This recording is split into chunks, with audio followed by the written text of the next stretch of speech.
O AgroB desta semana começando a semana, o AgroB destacando a produção de leite.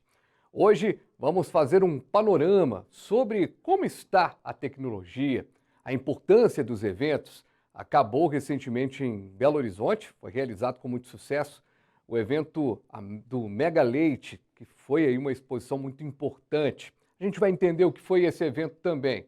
É o Leite em Destaque no AgroB, que entra no ar agora.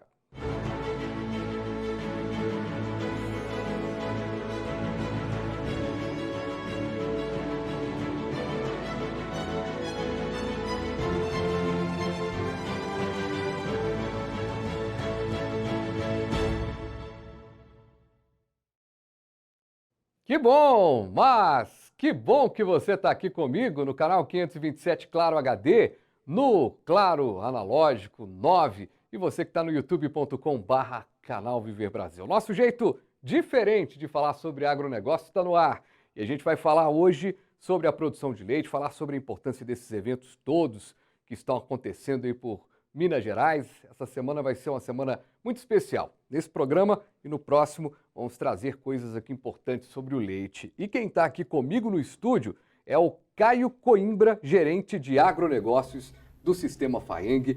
Ô Caio, satisfação recebê-lo aqui pela primeira vez no programa para a gente falar do leite, essa produção tão importante.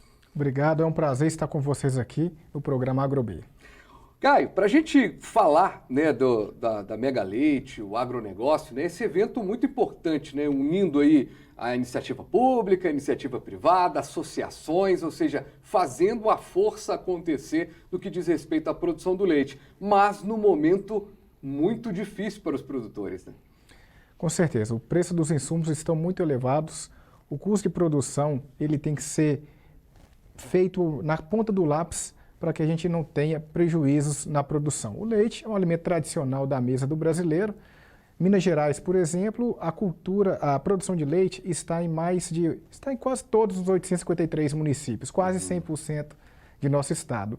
E esse momento é um momento complicado, onde preços de insumos como milho, soja, entre outros, da alimentação animal estão bem elevados. Então, produtor, mais uma vez, fica a dica, que tem que estar fazendo a gestão na ponta do lápis. E essa crise que a gente está falando aqui, ela tem um reflexo de dois momentos que a gente pode pontuar aqui, que é a guerra, que ainda não acaba, de jeito nenhum, parece que a coisa, se tinha um entendimento que não seria algo tão duradouro e continua, e agora o período pós-pandêmico. Mas o que assusta e algo muito importante é que o grande termômetro para a gente ver o quanto que é a dificuldade do mercado é quando a gente entra no produto final. E a gente vê hoje o produto final num preço muito elevado. A gente tem o leite integral das marcas aí conhecidas sendo vendidos na última semana em Belo Horizonte a mais de R$6 o litro. Na verdade, o consumidor, quando ele olha para esse preço, ele tende a falar: esses produtores, as empresas e tudo mais. Na verdade, a gente pode dizer que está todo mundo refém de uma história. Tanto os produtores, quanto as empresas que invasam esse material, quanto, claro, os consumidores no final. Mas por que isso acontece? Você como alguém da Faeng, nessa questão do agronegócio, pode nos explicar por que isso acontece? Bom, primeiramente que naturalmente nessa época do ano você tem chuvas escassas ou muito pouca chuva.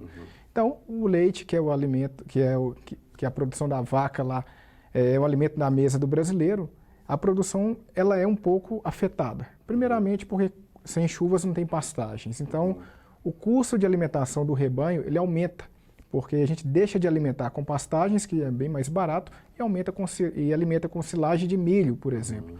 E outras, milho, sorgo, no entanto, fica bem mais caro o preço do alimento.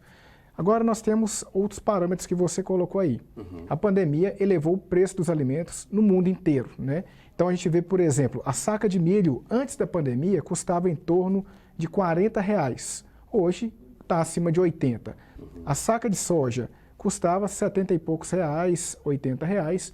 Hoje está em 170, 180. Então esses insumos estão diretamente ligados à alimentação do rebanho.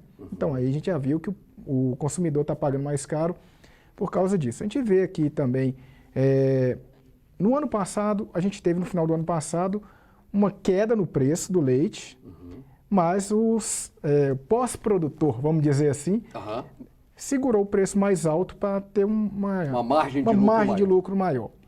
Só que agora todos estão apertados. O consumidor final ele pode falar assim, o produtor está ganhando muito dinheiro. Não está.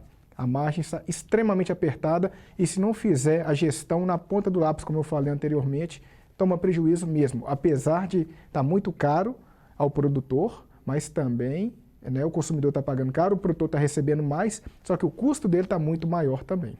Detalhe, né, que nessa coisa da ponta do lápis, tem uma fala do presidente da Associação dos Criadores de Girolando, Odilon de Rezende. Ele deu uma entrevista e que ele falou uma coisa muito interessante, dizendo que os valores pagos para os produtores os valores chegaram num patamar interessante. Ele cita aqui, né, de R$3 ao produtor. Legal, bacana, ele comemora. Só que ao mesmo tempo há uma dificuldade do produto chegar na gôndola muito caro e encalhar. E isso é um risco eminente, né? É um risco. Acho que os supermercados também, né, a ponta final ali tem que calcular isso certinho, porque quando o preço está muito caro, o que o consumidor faz? Ele compra menos ou, quando possível, muda o produto, né? No caso do leite, não tem como você mudar por um produto similar, então o consumidor ele deixa de comprar um pouco. Naturalmente, a oferta e demanda, se a oferta continua a mesma e a demanda está caindo, lá vai ter que ter um ajuste lá na ponta. Então, os supermercados, por exemplo, pode ter esses produtos encalhados aí, se não reduzir a margem de lucro. Trabalhar com margem mínima nesse momento ou mesmo não tendo margem só para o produto estar escoando, né? A durabilidade hoje desse produto que vai para a gôndola do supermercado, ela já é maior, né? Hoje, alguns produtos utilizados, algumas formas utilizadas que o próprio agronegócio foi se adequando, ele até vai fazer com que, de repente, o supermercado venda por um preço mais baixo para não ter um entrave ali na questão da gôndola. Mas para a gente, até para o nosso telespectador, que a gente fala aqui a gente fala aqui para quem é do ramo do agro, mas muita gente não é do ramo também. Hoje a margem de lucro, em cima desses R$3 que o produtor de leite recebe, para chegar a esse valor final, a margem de lucro das empresas está também dentro de um limite. Eles também estão fazendo contas, né? Margem de lucro, o custo de produção e a margem de lucro é muito peculiar de cada empresa. Mas hoje a gente vê aí que quando chega a 10%, o produtor está rindo até na orelha, como diz o outro.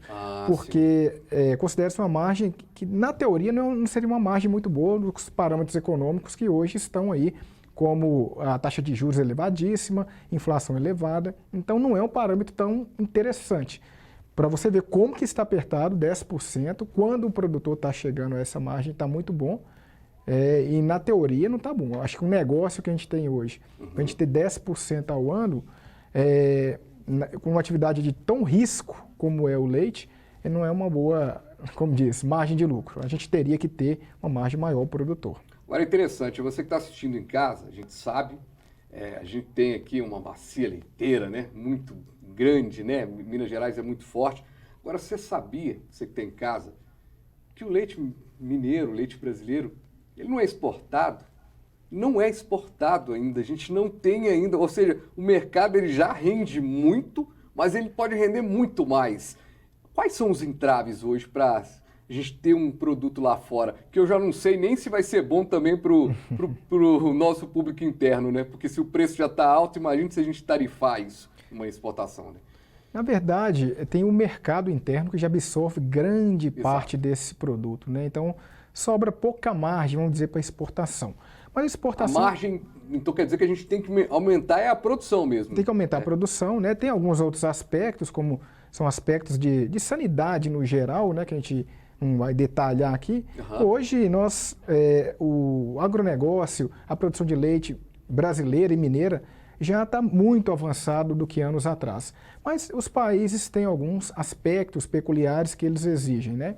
Então, a gente produzindo mais, tendo essa margem para exportar, tendo esses aspectos vamos dizer assim, de sanidade que eles exigem nos países aí afora, a gente tem um mercado também para o leite. Mas o leite, como perecível, né, a gente tem que transformar em outras coisas. Às vezes o leite em pó é uma boa ideia, produtos derivados que agregam mais valor, né? O queijo mineiro, que é tão famoso no estado, no Brasil, no mundo afora, é uma forma de você estar exportando o produto já acabado, que rende muito mais. Então nós temos formas de trabalhar. Então, além dos gargalos que eu te falei, que em relação à sanidade, que os países ainda exigem, que nós já avançamos muito, mas ainda tem alguns aspectos de melhoria, mínimo, mas tem, né? Sempre temos pontos de melhorar. A gente trabalhar o produto, acho que é a melhor forma, porque você agrega valor e o pessoal gosta. Essa questão de abrir mercado, o Ministério da Agricultura atuar lá fora para abrir novos mercados, né? São coisas aí, opções que a gente tem aí no mercado.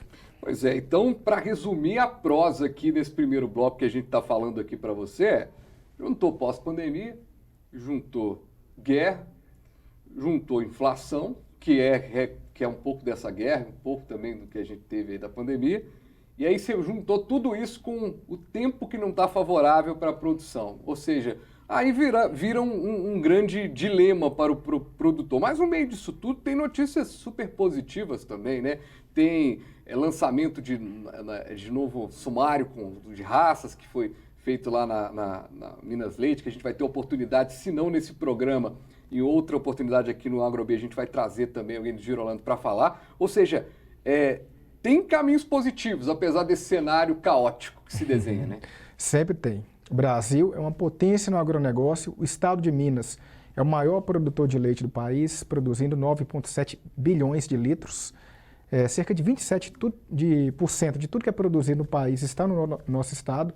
A genética tem avançado bastante. Nesse evento da Mega Leite mesmo, nós temos lá uma oportunidade de mostrar a melhoria do rebanho, né? Como que as raças podem se adaptar mais ao clima do Brasil, como que a produção pode estar aumentando. Toda essa genética favorece. E nós temos, eu gosto de falar, que nós temos no Brasil essa mesma genética, essa mesma tecnologia num grão de soja, ou então no melhoramento genético de um animal. Ela está quase como um Boeing, a tecnologia aplicada no Boeing. Por isso, a gente fala que o agronegócio brasileiro e mineiro é potência do mundo e a gente tem que ter muito orgulho disso.